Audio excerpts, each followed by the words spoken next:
नमस्कार प्रिय श्रोताओं, आज ये मेरे लिए बड़ा हर्ष का विषय है कि मैं एक ऐसे भारतीय वैज्ञानिक, महान वैज्ञानिक डॉक्टर एपीजे अब्दुल कलाम, जिनको हम भारतीय वैज्ञानिक होने के नाते गर्व से और अपने लोगों के राष्ट्रपति होने के नाते, मिसाइल मैन होने के नाते और एक साइंटिस्ट के नाते और एक प्रिय नेता और प्रिय भारतवासी होने के नाते बहुत अच्छी तरह याद करते हैं। भारत में विज्ञान की बड़ी उज्जवल परंपरा रही है, जिसने भारत ने पूरे संसार को एक दिशा निर्देश वैज्ञानिक दृष्टि से भी दिया है, जो आज सबको धीरे धीरे मान्य हो रहा है। उस समय की परंपरा में ऋषियों, महर्षियों, आयुर्वेद, अंतरिक्ष विज्ञान, नालंदा, तक्षशिला ऐसे विश्वविद्यालयों में जो ऋषि मुनि वैज्ञानिक के नाते रहे हैं, वो भारत की विज्ञान की उज्जवल परंपरा को दर्शाते हैं। और हमें ये मानते हुए बड़ा हर्ष हो रहा है कि उसी वैज्ञानिक परंपरा को आज तक भारतीय वैज्ञानिक आगे लेकर चल रहे हैं। और उसमें जो अब के समय में सबसे ऊपर नाम आ रहा है, वो डॉक्टर एपीजे अब्दुल कलाम आजाद, जिनका पूरा नाम अबुल पाकिर जैनुलब्दीन अब्दुल कलाम, प्यार से हम उनको अब्दुल कलाम के नाम से जानते हैं, मिसाइल मैन के नाम से जानते हैं और भारत के राष्ट्रपति और वैज्ञानिक के नाते जानते हैं। तो उनके जीवन के ऊपर बात करते हुए मैं बड़ा गौरवान्वित होते हुए उसको 3 हिस्सों में यहाँ प्रदर्शित करने की बात करूँगा। एक उनका जो बाल्यकाल और एक उनका जो प्रारंभिक जीवन, बचपन, और जिसमें शिक्षा उन्होंने ग्रहण की उस समय की बात। फिर उनका एक कैरियर, जो काम उन्होंने देश के लिए किया और अंत तक वो काम करते रहे और राष्ट्रपति बने, इतने इनाम प्राप्त किए, उस सब की बात करते हुए फिर उसके बाद का जीवन जो उन्होंने देश समाज की सेवा के लिए किया। तो इन 3 हिस्सों में मुझे लगता है उनके जीवन को सीखने से, उनके जीवन की घटनाओं को याद करने से हमें प्रेरणा मिलेगी, भारत के आने वाले वैज्ञानिकों को और भारत की परंपरा को आगे बढ़ाने में हमें और अति उत्साह मिलेगा। आपको ये आश्चर्य होगा कि वो एक दक्षिण भारत के एक छोटे से गांव रामेश्वरम में उनका एक बहुत ही छोटे से परिवार, जो मछुआरा परिवार और मुस्लिम परिवार, उसमें उनका जन्म हुआ था 15 अक्टूबर 1931 को। और उस छोटे से गांव के छोटे से स्कूल में उन्होंने अपनी शिक्षा ग्रहण की। घर में आर्थिक तंगी के बावजूद पढ़ने का शौक और माता पिता का उनको पढ़ाने का वचन उनको और उत्साहित करता गया। घटनाएं कई हैं उनके जीवन की, जब वो स्कूल में पढ़ रहे थे और एक जिस गली में उनका निवास था, जो मस्जिद वाली गली ऐसा उसको कहा जाता था, परिवार बड़ा धार्मिक था, मस्जिद में आना जाना और पूरे मस्जिद से जो ज्ञान उनको प्राप्त होता था माता पिता के साथ, वो उसको ग्रहण करते थे। उसी मस्जिद वाली गली में एक बहुत भव्य मंदिर वहाँ था और उनके पुजारी और इनके पिताजी वो आपस में एक बहुत अच्छे मित्र थे। और अब्दुल जी लिखते हैं कि बचपन में जब मैं वहाँ उस गली में रहता था तो मेरा ध्यान जो उस मंदिर में जो प्रवचन हो रहे हैं, जो श्लोक बोले जा रहे हैं, जो भारत दर्शन वहाँ से हो रहा, उसकी तरफ खींचता जाता था और मैं धीरे धीरे जाकर उस मंदिर के प्रांगण में खड़ा रहता और उनसे ज्ञान प्राप्त करता रहता था। तो ऐसा आध्यात्मिक दृष्टिकोण मस्जिद से भी और मंदिर से भी मुझे लगता है बचपन से ही उनको ग्रहण करने को मिला। और ऐसी कई छोटी छोटी घटनाएं हैं स्वामी जी के बेटा और ये स्कूल में इकट्ठे ही पढ़ते थे, और ऐसी घटना है वो दोनों इकट्ठे जाते, इकट्ठे वापस आते और पहले बेंच पर बैठते थे। तो एक अध्यापक ऐसे आ गए जिनको लगा भी वो तो शास्त्री का पुत्र है और ये एक मुस्लिम परिवार वाला बच्चा है, ये उनके साथ कैसे बैठ सकता है। तो उन्होंने उसको डांटा और ये कहा, आज से अब्दुल कलाम पीछे बैठेगा और ये शास्त्री जी का बेटा आगे बैठेगा। वो दोनों बच्चे बड़े निरुत्साहित होकर, ऐसी बात उनके शास्त्री जी को जब पता चली, वो मुख्य पुजारी थे उस मंदिर के, तो उन्होंने अध्यापक को बुलाया शाम को, उनसे पूछा और उनको ये बात समझाई, भाई विद्यार्थी के, अध्यापक के लिए विद्यार्थी सब बराबर हैं और आपको अब्दुल कलाम से क्षमा मांगनी चाहिए। तो ऐसी बात जब उस अध्यापक को समझ आई और ये बताया भी कैसे उन दोनों की मित्रता है और कैसा वो बच्चा अध्यात्म की तरफ, शिक्षा की तरफ बढ़ना चाहता है, तो आप उसको प्रोत्साहित की थी। तो ऐसी प्रेरणा दोबारा मिली और वो बच्चे फिर इकट्ठे हुए और वहां से उन्होंने शिक्षा ग्रहण करनी शुरू की। और ऐसे और भी अध्यापक जिनका नाम रामकृष्ण अय्यर, वो भी स्कूल के अध्यापक थे। तो जैसे ये समुद्र के किनारे रामेश्वरम है, तो आसपास प्रकृति का वातावरण था, पढ़ने की इच्छा थी, आध्यात्मिक मन था, वैज्ञानिक सोच थी और परिवार से और मित्रों से संबंध था। तो जो पक्षी उड़कर आते थे, ऐसा कहते हैं भी शाम को जब बच्चे वो तालाब के पास बैठते थे तो जो पक्षी कैसे उड़ते हैं, ये उनके मन में जिज्ञासा रहती। तो ऐसी बात शायद उन्होंने अध्यापक को बताई। तो अध्यापक से पूछा भी ये कैसे पक्षी उड़ सकते हैं, इसका क्या तरीका है, मैकेनिज्म क्या है। तो जो वो अध्यापक थे अय्यर जी, तो उन्होंने सोचा बच्चों को मैं ऐसे बताऊंगा तो नहीं लगेगा। तो वो अगले दिन पूरी क्लास को समुद्र के तट पर ले गए और समुद्र के तट पर, जिसको कहते हैं एक प्रयोगात्मक वैज्ञानिक दृष्टि बताई, कैसे पर वो खोल सकते हैं, कैसे उनके परों में इतने मसल्स होते हैं जिससे वो ऊपर उठते हैं, नीचे का प्रेशर बनता है इसलिए वो अपनी इच्छा से बैठ सकते हैं। और ऐसी बात जब बताई तो उनके मन में उड़ने की, आसमान को छूने की अब्दुल कलाम आजाद में और जिज्ञासा बढ़ती गई। तो ऐसी घटनाएं हैं। फिर उनको उस गांव से आगे एक स्कूल में पढ़ना जाना पड़ा जिसका नाम श्वारजे स्कूल है। उस हाई स्कूल में पढ़ते हुए वहाँ का डिसिप्लिन, वहाँ की प्रक्रिया को उन्होंने फॉलो किया और परिवार ने पूरी सहायता से वहाँ उनको भेजा। तो वहाँ भी पूरी लगन से वो पढ़ने लगे। और ऐसा कहते हैं एक गणित के अध्यापक थे, तो शायद ये अब्दुल कलाम आजाद जी गलती से उसकी क्लास में चले गए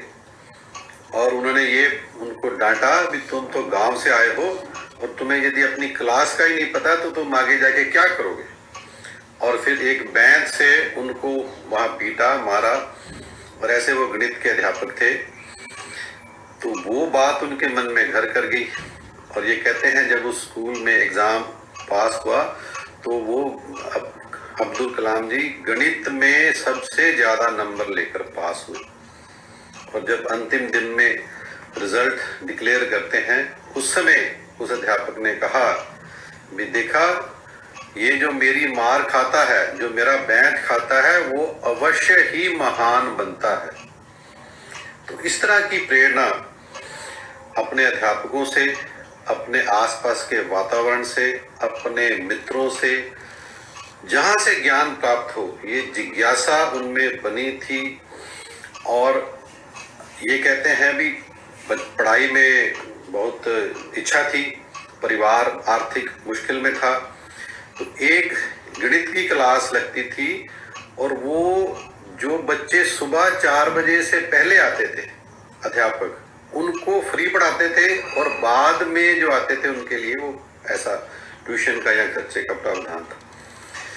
तो उस समय पढ़ाई के साथ साथ अखबार बेचने का काम आजाद जी ने किया, अब्दुल कलाम जी ने किया। और वो उससे भी पहले नहाकर तैयार होकर अपनी गणित की क्लास लगाकर फिर अखबार बेचने का काम। तो ये मेहनत, ये जज्बा, ये करामात बचपन से ही और एक छोटे से गांव में उनमें पनप रही थी, बढ़ रही थी। जब आगे मद्रास में जाकर पढ़ने की बात आई, पढ़ाई कैसे हो, खर्चा कैसे हो, तो ऐसी उनको स्कॉलरशिप ऐसी प्राप्त हुई। और स्कॉलरशिप में भी ये कंडीशन थी, यदि आप उसको प्रोग्रेस को बनाए रखेंगे तो आपको स्कॉलरशिप मिलता रहे। तो Indian institute of engineering BSc इन्होंने ग्रेजुएशन अपनी फिजिक्स में की, और वहाँ जाकर जैसे बचपन से वो देखते थे पक्षी को उड़ते हुए, और एरोनॉटिकल इंजीनियरिंग में विषय उन्होंने चुना और वहाँ पे मद्रास इंस्टीट्यूट में इंजीनियरिंग की पढ़ाई पूरी की। तो वहाँ की कई घटनाएं हैं जो उनको सीखने के लिए हैं। और अंत में जब लास्ट सेमेस्टर में एक प्रोजेक्ट रहता है और एक ड्राइंग वाला काम था, हवाई जहाज बनाना था, ऐसा कुछ प्रोजेक्ट था, तो वो जब सबमिट करवाने वाले थे तो अपने गाइड के पास गए कि सर ये मैंने बना लिया है, ये ऐसा इसका प्रारूप है। तो उसी समय उन्होंने उसको डांटा और ये कहा कि तुम जितने अच्छे हो, जितनी तुम्हारी सोच अच्छी है, ये उसके मुताबिक ठीक नहीं है, मुझे ये पसंद नहीं है और समय कम है, और या तो तुम इसको ठीक करो नहीं तो तुम्हारा स्कॉलरशिप बंद हो जाएगा। इस तरह की एक उनको बताया गया और उन्होंने उस मुश्किल की घड़ी में ये कहा भी मुझे 1 महीना चाहिए इसके लिए। उन्होंने कहा नहीं, 1 महीना नहीं, आपको 3 दिन मिलेंगे, यदि आप 3 दिन में इसको करके ले आए ठीक, तो फिर आपका ये काम आगे चलता रहे। तो ऐसी परिस्थिति में अपने को अनुकूल काम करना, अपनी मेहनत से काम करना, ये जज्बा शुरू से ही उनमें बनता रहा। और ये कहते हैं भी वो दिन रात वहां बैठ गए अपने रूम में, कमरे में, और उन्होंने उसको प्रारूप को, और फिर उनको भी समझ आई भी ये वाकई ही मेरे टीचर के हिसाब से ठीक नहीं बना, और उन्होंने उसको चेंज किया, ठीक किया, अध्ययन करके उसको, और अंत वाली रात्रि में खुद अध्यापक उसके पास आए और उन्होंने कहा हाँ अब ये सबमिट करने के लायक है, और यदि ऐसे ही तुम एक अपना लक्ष्य बनाकर चलते रहोगे तो आगे तुम्हारी सक्सेस मिलेगी। तो ऐसी उनकी बचपन की काफ़ी घटनाएं हैं, और सारी ज्ञान शिक्षा उन्होंने सरकारी और जो एक अच्छे विद्यालय हैं उसमें पढ़ी। ये नहीं है जो कोई इंग्लिश वाले विद्यालय में पढ़ी या कुछ ऐसे बड़े बड़े इंस्टीट्यूट में गए, और ये वो मानते रहे अंत तक भी मेरे गुरु शास्त्री जी, वो मंदिर के वरिष्ठ पुजारी, और जो ज्ञान वहाँ से सीखा, जो सुना मैंने, उसकी प्रेरणा, और अंत तक उन्होंने उसको गुरु माना। और अध्यापक जो गुरु के नाते अध्यापक हैं, उनके जो सिखाए गए मार्ग हैं, उनकी जो जिसको हम कहते हैं भी, चाहे वो सजा के नाते दी, पर उससे जो प्रेरणा मिली वो अंत तक खुद उसके ऊपर पालना करते रहे और लोगों को बताते रहे। तो ऐसा उनका बचपन की बहुत सी घटनाएं हैं जो उनको दृढ़ बनाती हैं और हमारे लिए प्रेरणा देती हैं। और फिर ऐसी कैरियर की बात आती है तो ऐसा शुरू में उनका मन था भाई मैंने तो हवाई जहाज से उड़ना है, वो उड़ने की उनकी वैज्ञानिक सोच थी। और कहते हैं वो एक इंटरव्यू के लिए गए जहां एयरफोर्स की इंटरव्यू थी, और वहां पे ऐसा था भी 8 शायद पोस्टें थी और अच्छा वहां पे प्रोग्रेस था, जो पहले रिटर्न होगा, इंटरव्यू होगा, ऐसा होगा। तो 8 लोग सेलेक्ट हो गए और इनका 9वां नंबर आया, और निराश और ये होकर भी मेरा तो एयरफोर्स में जाना था, मैंने एयरफोर्स और एरोनॉटिकल इंजीनियरिंग का काम मैंने करना था, तो इस नाते उनको लगा भी ये रास्ता मेरे लिए बंद हो गया। पर वो मन में वो एक प्रेरणा भी थी और एक सबक भी था, और जैसा वो अंत तक भी कहते रहे भी to every failure there is a success. तो उसको फेलियर ना मानते हुए कुछ दिन के बाद संभलते हुए उनको फिर department of research and development organisation, defence research and DRDO, defence research and development organisation में साइंटिस्ट के पद पर उनको काम करने का मौका मिल गया। तो वो भी एक वैज्ञानिक काम है। वहाँ से उन्होंने अपने कैरियर की शुरुआत की और कहते हैं वहाँ डिज़ाइनिंग और एक छोटे हेलीकॉप्टर का उन्होंने डिज़ाइन किया। और वहाँ भी उनको जो उनके साथी वैज्ञानिक थे उनके साथ बैठना, उनसे ग्रहण करना, और ये प्रक्रिया उनकी चलती रही। और लगभग जब 38 साल का उनका था आयु 1969 में, तो उनकी ट्रांसफर एक और अच्छा जो भारत का इंस्टीट्यूट है ISRO, Indian space research organisation, तो वो जैसा उन्होंने सोचा था उससे भी अलग तरह का कैरियर उनको मिला। पर उसमें उस समय के प्रधानमंत्री, उस समय के देश के लोग उनको प्रेरणा देते गए। उनमें इतनी हिम्मत थी, इतनी कैपेसिटी थी भी, उन्होंने उस काम में भी पूरी तन्मयता के साथ, पूरी वैज्ञानिक सोच के साथ और भारत को आगे ले जाने वाली सोच के साथ और स्वदेशी सोच के साथ काम करना शुरू किया। तो वो वहाँ के डायरेक्टर, निदेशक बनाए गए। और हम सबको ज्ञात है भी इसरो में जो SLV-3 जो सैटेलाइट लॉन्च व्हीकल, और वो बचपन में भी कहते हैं वो साइकिल पे सामान जाता था। उस समय भारत का इस पक्ष में अभी काम बहुत, एक तो हम किसी से मांगेंगे नहीं और अपनी स्वदेशी जो विज्ञान है उसको हम आगे बढ़ाएंगे और मिनिमम खर्चे से ये चीजें हम डेवलप करेंगे। तो ये सैटेलाइट लॉन्चिंग व्हीकल और पोलर सैटेलाइट लॉन्चिंग व्हीकल, ये काम उस समय जो वहाँ के वैज्ञानिक, उस समय ये मानते हैं अभी जो 3 वैज्ञानिक हैं जिन्होंने मेरे जीवन में मेरी सहायता की, विक्रम साराभाई, प्रोफेसर सतीश धवन और डॉक्टर ब्रह्म प्रकाश, इन तीनों का सानिध्य, इनकी गाइडेंस इनको रही। और इस नाते वो जो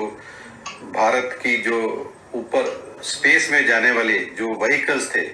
उसमें इन्होंने ख्याति प्राप्त की। और ऐसी एक घटना उस समय की भी आती है, जैसे ये पहला SLV चलने वाला था, पूरी तैयारी थी, ये प्रोजेक्ट डायरेक्टर थे, सारी जिम्मेवारी इनकी थी। वो रिवर्स काउंटडाउन शुरू होता है 10, 9, 8 ऐसा।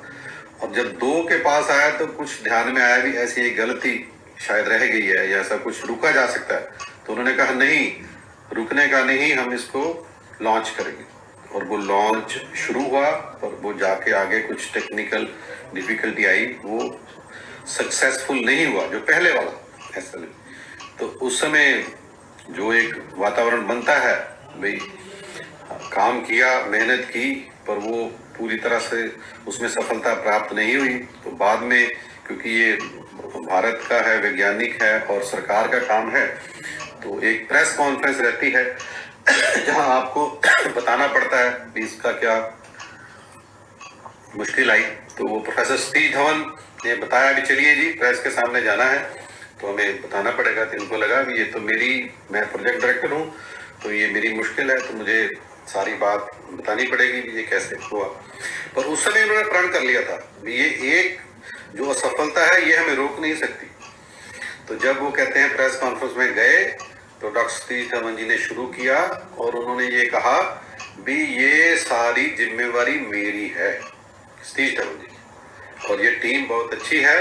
और डॉक्टर अब्दुल कलाम आजाद जी ने बड़ी जोर शोर से ये काम किया है, इसमें ये कमी रह गई थी, हम आगे इसको ठीक करेंगे। तो अब्दुल कलाम आजाद जी हैरान रह गए भी गलती तो मेरी थी, प्रोजेक्ट डायरेक्टर मैं था, पर सारी गलती की जिम्मेवारी डॉक्टर सतीश धवन जी ने अपने ऊपर ले ली। और वो उनके लिए और प्रेरणा और हिम्मत और अपने देश को आगे ले जाने का काम उन्होंने मेहनत की। और फिर जो कहते हैं दोबारा जब ये लॉन्च हुआ सक्सेसफुली, तो उस समय भी प्रेस कॉन्फ्रेंस हुई और हमारे देश के वैज्ञानिक, देखिए आज बात तो हम अब्दुल कलाम आजाद जी की कर रहे हैं, बट जो सतीश धवन थे उस समय फिर प्रेस कॉन्फ्रेंस हुई और सतीश धवन जी ने तब कहा अभी इस काम का सारा सेहरा डॉक्टर APJ अब्दुल कलाम आजाद हो जाता है। तो ये होता है वैज्ञानिकों का एक टीम वर्क, ये होता है अपने देश के साथ जुड़ा, ये होता है धर्म, ऐसी चीजों से ऊपर उठकर एक वैज्ञानिक सोच, एक देश के साथ जुड़ी हुई सोच, एक समाज को विज्ञान के साथ पूरी दुनिया की सहायता के लिए कुछ देना, ना कि दुनिया को खराब करने के लिए देना। तो ऐसी भारतीय वैज्ञानिक सोच को APJ अब्दुल कलाम लेकर चलते थे, और ऐसे ही भारतीय दूसरे वैज्ञानिक जिनसे उन्होंने प्रेरणा ली वो चलते थे। तो ऐसा एक पूरा उनका यात्रा रही। फिर कहते हैं जब वो पूरे वरिष्ठ वैज्ञानिक हो गए तो नासा जाने का उनको मौका मिला, अमेरिका ने कुछ बुलाया उनको, तो वहां उनके लिए ऑफर थी। ये 1963-64 की बात, और आप मान सकते हैं अभी नासा का कैरियर, और कहाँ भारत में जहाँ साइकिल पे रॉकेट लेकर जाना पड़ता था, पर उन्होंने अपने देश के लिए, अपने समाज के लिए, अपने लोगों के लिए काम करना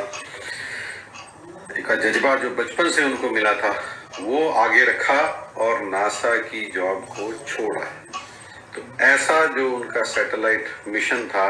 वो उन्होंने चलाया, जो उन्होंने अपने शुरुआती कैरियर की बात में बता रहा था। और फिर उनका देश के सबसे बड़े वैज्ञानिकों में नाम जो है वो आना शुरू हुआ। और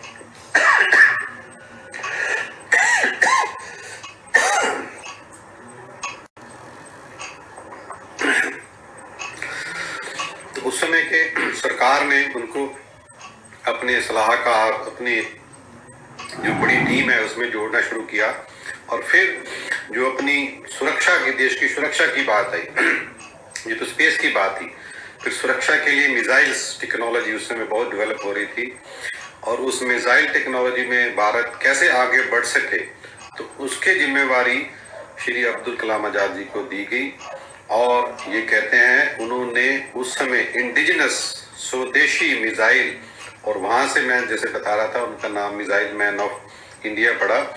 integrated guided missile development programme, ऐसा उन्होंने शुरू किया। और देश को land to land, land to air, ऐसा लैंड टू वाटर, ऐसी अलग अलग तरह की, और सबसे पहले वाली अग्नि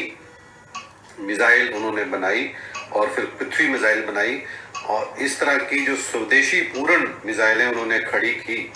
और उस समय से उनका नाम मिसाइल मैन ऑफ इंडिया पड़ गया, और उससे आगे ये परंपरा चलती रही। ये लगभग उनका दूसरा हिस्सा आप कह सकते हैं। फिर तीसरे हिस्से में जो अपनी सुरक्षा की बात है,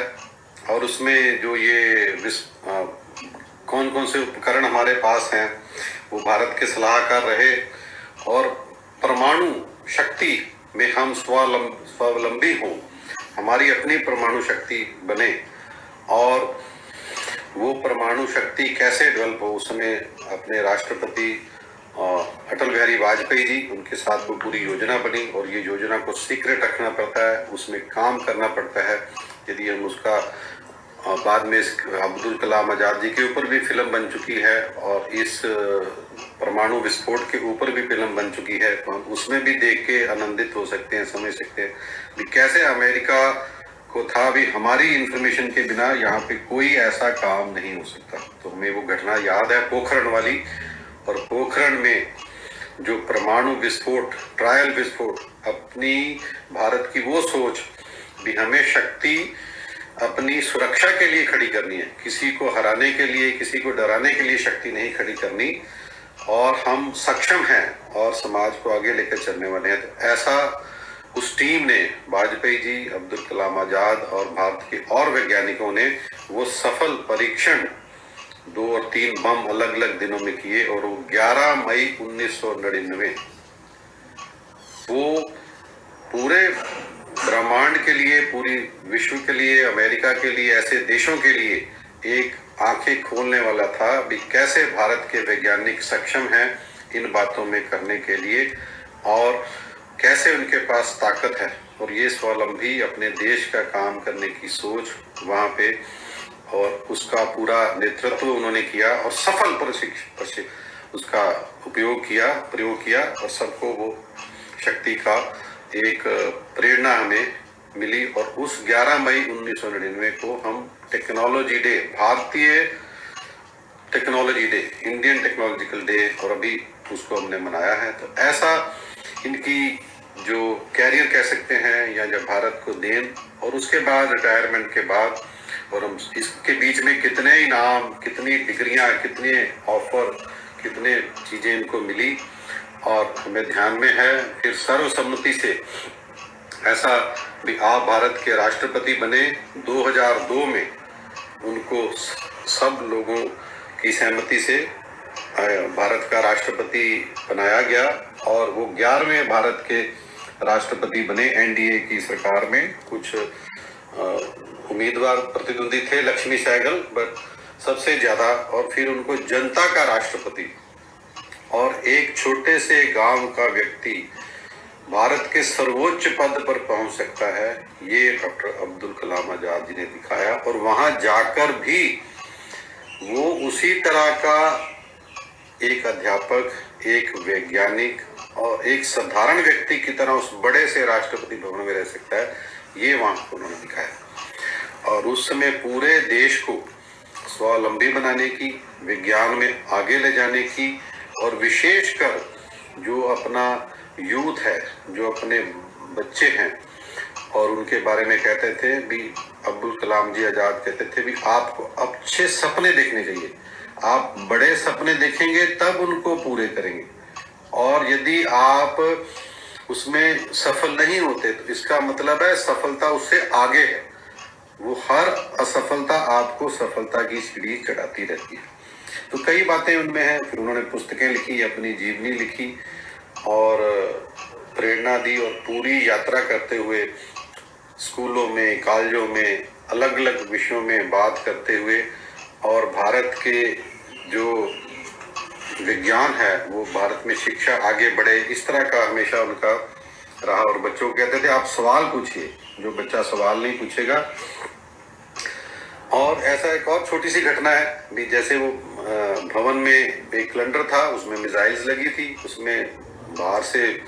बड़े अच्छी चीजें दिखने को मिली थी। तो वो कुछ आए तो उन्होंने कहा वाकई ये चीजें तो ना शायद अमेरिका की हैं। तो उन्होंने उस सिलेंडर के नीचे दिखाया मेड इन इंडिया। तो उन्होंने कहा था मेरे कमरे में, मेरे भवन में, और ये चीजें सब भारत की हैं। वो हमारे मन में एक जो कॉम्प्लेक्स बना है अभी, जो साइंस है, जो विज्ञान है, वो शायद पाश्चात्य की देश है, की देन है, वेस्टर्न लोगों ने शायद विज्ञान में तरक्की की है। ये हमें उन्होंने उसको दोबारा याद कराया भी भारत का विज्ञान पहले भी श्रेष्ठ था, और उसी श्रेष्ठ परंपरा को हम आगे लेके जा रहे हैं। और भारत में पूरी क्षमता है, हम किसी से कम नहीं हैं, हम सारे ये काम कर सकते हैं, और आने वाली पीढ़ी इन कामों को करे, ये बात उन्होंने हमेशा उन लोगों को बताते रहे थे। और राष्ट्रपति भवन में बड़े सिंपल तरीके से रहना, और ये कहा जाता है जब वो राष्ट्रपति भवन छोड़ रहे थे तो सिर्फ एक बॉक्स उनका था जिसमें कुछ कपड़े, कुछ सामान, और जब परिवार भी उनका राष्ट्रपति भवन में आया तो आने जाने का किराया, उनके रहने सहने का उन्होंने अपनी तनख्वाह से दिया। तो ऐसे महान और साधारण व्यक्तित्व वाले और ऊंची सोच वाले जो अब्दुल कलाम आजाद हैं, जिन्होंने उनको देखा है, अमृतसर में भी उनको आए थे, और जिन्होंने उनको सुना है, और जो उनके ज्ञान को हमेशा पढ़ते रहते हैं, तो मुझे लगता है ये अति आवश्यक है भारत के हर बच्चे के लिए, भारत के हर वैज्ञानिक के लिए उनके बारे में जानना और जानना। शायद मैं भी आज बात करते करते कई बातें उनके बारे में जो होंगी वो शायद नहीं बता सकूंगा, और कई भारतवर्ष में नहीं, बाहर के देशों में भी उन्होंने सम्मान मिला, डॉक्टर ऑफ साइंस, और लगभग कहते हैं 40 विश्वविद्यालयों में उनको सम्मान मिला था। अमेरिका, ब्रिटेन, सिंगापुर, ऑकलैंड, और 1997 में राष्ट्रपति बनने से पहले उनको भारत रत्न, उससे पहले पद्म भूषण, पद्म विभूषण। और एक नाविक और एक मछुआरे का बच्चा कहाँ पहुँच सकता है, ये बात उन्होंने अपने प्रयास से और अपनी दृढ़ता से जुड़ के सबको बताई। और फिर जो उनकी पुस्तकें लिखी गई हैं, चाहे उनका अपना जीवन हो, चाहे उनके सपनों की बात हो, चाहे देश को आगे ले जाने वाली इंडिया 2020, जो सबसे उत्तम भी भारत को 2020 में सबसे आगे चलना है। और मुझे लगता है आज की दृष्टि में हम देख रहे हैं, चाहे ये कोरोना की महामारी है, तो भारत वाकई ही विज्ञान में, विशेषकर भारत का जो आयुर्विज्ञान है और भारत की जो ट्रेडिशनल साइंटिफिक नॉलेज है, उसमें वाकई ही इस घड़ी में पूरे विश्व को उसमें प्रेरणा दे रहा है, चाहे वो उसके पालन करने की बात हो इस बीमारी में, और चाहे उसमें दवा बनाने की बात हो, और चाहे उसमें जो ट्रेडिशनल हमारे मेथड्स हैं उसके द्वारा कैसे इस बीमारी से बचा जा सकता है, जो अपना आयुर्वेद विज्ञान है वो कैसे इम्यूनिटी को बढ़ाने में कर रहा है। तो मुझे लगता है ये बात उनके मन में उस समय पता थी, और वो विजन 2020, विंग्स ऑफ फायर, मेरे सपने, इग्नाइटिंग माइंड्स, ऐसी अनेक पुस्तकें उन्होंने लिखी हैं। Vision for the new millennium, और अध्यात्म के बारे में भी लिखी है। जो गुरु उनके साथ थे, गुरु की बात वो करते थे, और बच्चों से बहुत स्नेह। कहते हैं फ्लाइट में एक बच्ची राष्ट्रपति के समय वो सबको कुछ बांट रही थी, और वो शेयरिंग करना सिखा रही थी बड़ी मासूमियत के साथ। तो इनके पास भी चॉकलेट लेके चली गई, ये ना समझते हुए राष्ट्रपति हैं, तो उन्होंने उसको उठाया, गले से लगाया, प्यार किया। और ऐसी माई जर्नी में उन्होंने देश का जो रोड मैप कैसे हो ये बताया। और जो अपने आप को हमेशा सीखने वाला, जो उनका ट्विटर हैंडल था, उस पे साइंटिस्ट, टीचर, लर्नर, राइटर, ऐसा वो खुद को मानते थे। और सबको ध्यान में भी है भी आखिरी समय जब उनका 25 जुलाई 2015 को देहांत हुआ, तो उस समय भी वो अपना व्याख्यान दे रहे थे मेघालय में, और वहाँ पे उस व्याख्यान देते देते उनको ऐसा कुछ दिक्कत आई और वहीं पे गिर के। तो ऐसे हमेशा सीखने वाले और ले जाने वाली बात। और अंत में मुझे लगता है बहुत सी बातें उनके विषय में कही जा सकती हैं, और एक मॉडल वैज्ञानिक, एक आदरणीय और एक अध्यापक, और एक राष्ट्र निर्माता, आधुनिक राष्ट्र निर्माता, और आधुनिक भारत के स्पेस के, डिफेंस के और विज्ञान के एक प्रणेता, ऐसे हम अब्दुल कलाम आज़ाद जी को जानते हैं। और जो विशेष बात इन सब बातों के अलावा मुझे ध्यान में आती है वो ये है, हम ये सोचते होंगे भी ग्रेट साइंटिस्ट वो बन सकता है जिसने शायद इंग्लिश में पढ़ाई की, जिसने शायद कोई ऐसे आईआईटी या ऐसे इंस्टीट्यूट या स्टैनफोर्ड यूनिवर्सिटी या बाहर विदेश जाके जब तक पढ़ाई ना की हो, शायद वो इतना बड़ा वैज्ञानिक नहीं बन सकता। तो मैं बताना चाहता हूँ, उन्होंने सारी अपनी शिक्षा अपनी मातृभाषा में की करके और आगे बढ़ना। और उन्होंने ये, सर सीवी रमन जी ने भी ये बात कही थी, और एपीजे अब्दुल कलाम ने उनको करके दिखाया। वो जो अपने तमिल में उन्होंने अपनी स्कूल में शिक्षा ग्रहण की, स्कूलिंग उनकी वहाँ थी, और मातृभाषा में जो शिक्षा ग्रहण करता है वो उसमें क्वालिटीज उसमें और उत्तम बनती है। तो ये जो एक कॉम्प्लेक्स हमारे मन में रहता है भी इंग्लिश से ही हम शायद अच्छे नागरिक बन सकते हैं, या इंग्लिश एक इंटरनेशनल लैंग्वेज है, उसका अपना स्थान है, किसी भाषा का विरोध नहीं, पर अपने भारतीय भाषाओं को हम नीचा समझकर, उसके प्रति कॉम्प्लेक्स समझकर, तो मुझे लगता है ये एक एपीजे अब्दुल कलाम, सीवी रमन और ऐसे बहुत से वैज्ञानिकों के उदाहरण हैं। और अब भी हमारे सामने चाइना, फ्रांस, जापान, जर्मन अपने भाषा में वो सारी रिसर्च करते हैं, सारा विज्ञान उसमें करते हैं और उसी में छापते हैं उसमें। तो मुझे लगता है ये एक और बड़ी प्रेरणा जो अब्दुल कलाम आज़ाद जी हमें देखे हैं भी, हम जो अपना विकास है, अपने व्यक्तित्व का विकास, विशेषकर जो हमारी शुरू की पढ़ाई है वो अपनी मातृभाषा, हम बंगाल से हैं बंगाली, पंजाब में हैं हम पंजाबी पढ़ के, आगे सारी भाषाएं सीखनी चाहिए। मुझे लगता है उनको कई भाषाओं का ज्ञान था, हमने उनको सुना है इंग्लिश बोलते हुए, हिंदी बोलते हुए। और अध्यापकों का और गुरुओं का सानिध्य और अपने देश के प्रति जुड़ाव, ऐसी उनकी जो प्रेरणात्मक बातें हैं, तो हमें लगता है आज के युग में, आज के समय में उन जैसा वैज्ञानिक भारतवर्ष ने पैदा किया, और केवल वैज्ञानिक ही नहीं, एक अध्यापक, एक राष्ट्रपति, एक राष्ट्र नेता, और उनकी जो लिखी हुई बातें, उनकी जो किताबें, वो अब भी हमें प्रेरणा दे रही हैं। और उनके किए काम, जैसे मैंने शुरू में बताया अभी, मिसाइल मैन, जनता के राष्ट्रपति, ये बातें किसी को ऐसे नहीं कही जा सकती। ये उसीलिए कही जाती है जिसने इसमें अपनी पूरी कंट्रीब्यूशन दी हो, जिसमें पूरी लगन के साथ, और अपना कुछ नहीं, मेरा कुछ नहीं, सब कुछ इस राष्ट्र का है, इस देश का है, और देश से भी बढ़कर पूरे विश्व का है। और ये जो भारत की देन है, भारत का जो विषय है, हम जैसे हमारे पंजाब में गुरुओं की परंपरा है सर्वदा भला, करुणंतो विश्व मारे, सभी जीव सुखी हो, और विज्ञान सबके सुख के लिए हो, विज्ञान सबके समाज के विकास के लिए हो, समाज को जोड़ने वाला हो,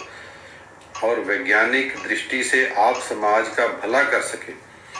केवल मुझे इनाम मिल गया, मेरा नाम हो गया, मेरा प्राइज बन गया, ऐसी बात उन्होंने कभी भी नहीं की। और मुझे कई बातें अभी याद आ रही। उन्होंने एक स्टंट बनाया, जो आजकल जो हार्ट की प्रॉब्लम है, और वो उस समय, वो मेडिकल क्षेत्र की बात है, पर उन्होंने ऐसा ज्ञान उनको दिया, और इसके साथ मिलके भी ऐसे आप यदि वो रास्ता बनाएंगे और ऐसी चीज़ डेवलप करेंगे, तो मुझे लगता है वो जो क्लॉट रहता है, तो ऐसा अब्दुल कलाम आज़ाद स्टंट के नाम से तो वो लोगों ने नाम दिए। तो ऐसा काम करें।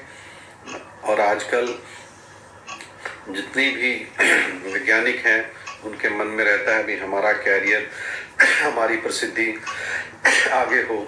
तो उन्होंने कभी भी इन बातों का अभिमान नहीं किया। अपने मन को स्थिर रखते हुए, अपनी वैज्ञानिक सोच को बढ़ाते हुए, अपने ज्ञान को बांटते हुए,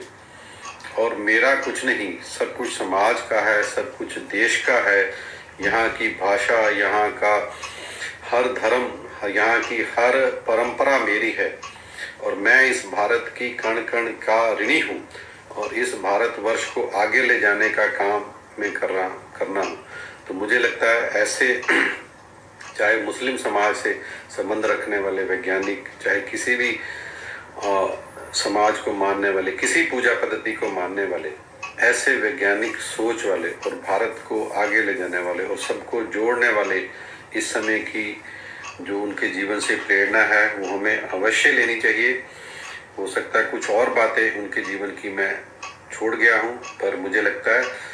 आप जितना इनको जानेंगे, जितना इनको पढ़ेंगे, जितना इनके जीवन के बारे में समझेंगे,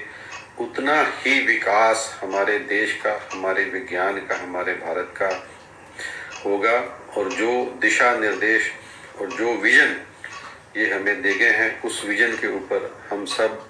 अध्यापक, वैज्ञानिक, नागरिक और युवा सब इसको अपनाकर इसको आगे बढ़ें। तो मुझे गर्व भी है उनके जीवन के बारे में बात करते हुए और उनके जीवन के बारे में समझते हुए, और उनकी तरह ही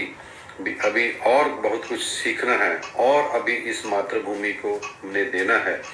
और इस तरह की वैज्ञानिक दृष्टि हमने पैदा करनी है जो समाज के भले के लिए हो,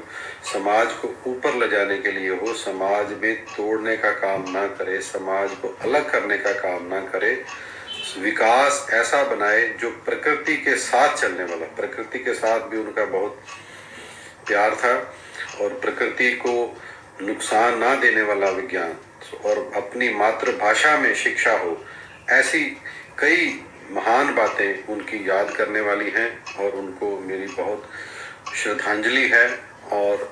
मुझे खुशी है अभी आज उनके विषय में कुछ बात करके मुझे और आनंद आ रहा है, और मेरी ये सबसे प्रार्थना है कि हम उनकी जो सोच है, उनके जीवन के जो घटनाएं हैं, और सब बच्चों को, सब वैज्ञानिकों को, सब भारतवासियों को जरूर पढ़नी चाहिए, ताकि हमारा देश जो विश्व गुरु की जो स्थान है, जो अब्दुल कलाम आज़ाद जी ने जिसकी सोच डेवलप की थी और जिसको प्राप्त करने में उन्होंने कहा था हमें अवश्य मिलेगा, हमें अपने आप को सपने देखकर इसकी तरफ बढ़ने का प्रयास करना चाहिए, तो वो अवश्य ही प्राप्त होगा। ऐसे महान वैज्ञानिक को मेरा नत नत नमस्कार, बहुत बहुत धन्यवाद।